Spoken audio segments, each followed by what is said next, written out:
अस्सलामुअलैकुम। मैं गाना शुरू कर लगा वहाँ, लेकिन मेरी रिक्वेस्ट है नेड़े नेड़े हो जो बच्चे शोर ना कर लगे, महंगाई ने बेड़ा गर्क कीते दूरू दूरू दूरू दूरू सानू तरसांदे हो, असी बुलाइए ते नहीं आंदे हो। दूरू दूरू सानू तरसांदे हो, असी बुलाइए ते नहीं आंदे हो। अल्लाह तो डरो जी, इंज ना करो जी, दसो तो सही की चाहते हो। बड़ा महंगा गोश्त हो गया। ईद आ गई है, रमजान पूरा फंक्शन नहीं किया। रोजा जो कौन बनाता, रोजे में नात खाना की मौज लगी होती है।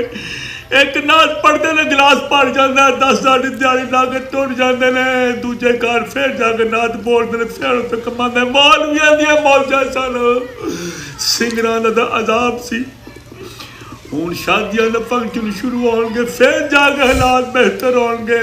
भुखन पान भुख पई है। मैं चौंक च गया राह वाली, गोश्त पूछया बड़ा, मर गया 3000 रुपये किलो तो छोटा। और माफ करना, राह वाली चौक च गया, मैं क्या गोश्त खाने, हालात भी खराब ने, चलो पता करने बड़ा 1500 रुपये किलो तो छोटा 3000। सानू तो छोटा अपनी जान न बहुत प्यारा होता। तो बकरा टंगिया हुआ तो 3 घंटे फ्लाइंग किस करते रहने नंगे बकरे और की दसा। मैं कह यार 3000 रुपये किलो।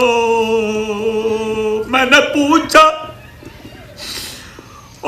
पूछा की रेट है मुर्गी दा, उन्हें क्या जी 600 रुपये किलो। मैं कह बड़ा बड़ा महंगा खा नहीं सकते, छोटा दे नहीं सकते हो तो 3000 रुपये किलो। चौंक चेकर शीत पोल्ट्री फार्म वाला है, मुर्गियां वाला है, वो तो कुछ जाने यार भरा है भाई। तो एडा बड़ा मुंह है मेरे बाजे जिटा तो मुंह है वे भाई दा। मैं पूछा की पाए, मुर्गी कहना 600 रुपये किलो। दसा और मैं क्या भाई 600 रुपये किलो मुर्गी वेखी तो एडी पली मुर्गी। मैं कहती आंटी ये कोई यंग मुर्गी को नहीं लाल कर, खुदा दिया बंदा 600 लेना को खुराक खावा, सेहत बहुत सिंगर भुखे रह रहे के मत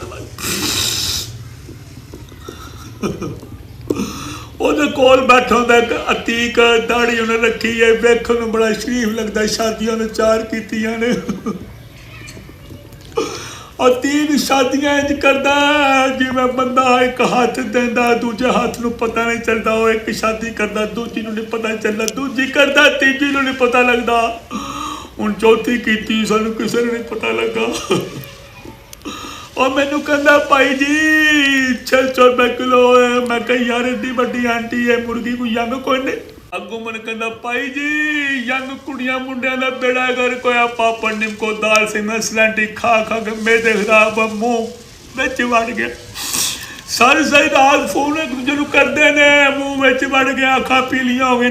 कैल्शियम की कमी, B12 की कमी, इज्जत की कमी, माँ बाप का ध्यान नहीं रखते। सेहतां मरिया मुके ना आंटी खाओ पली एडी वड्डी मुर्गी आंटी है, पुरानियां खुराकां खाती सेहतमंद। मैं कहा कर दे हो फिर चन जया मुखड़ा जनाब दा, खिलिया फुल गुलाब दा, अखा नशीलिया नीलिया नीलिया, दसो तो सही की चाहते हो। असी बोला ये तेन बस यार नहीं बोला जाता, गोश्त बड़ा महंगा हो गया।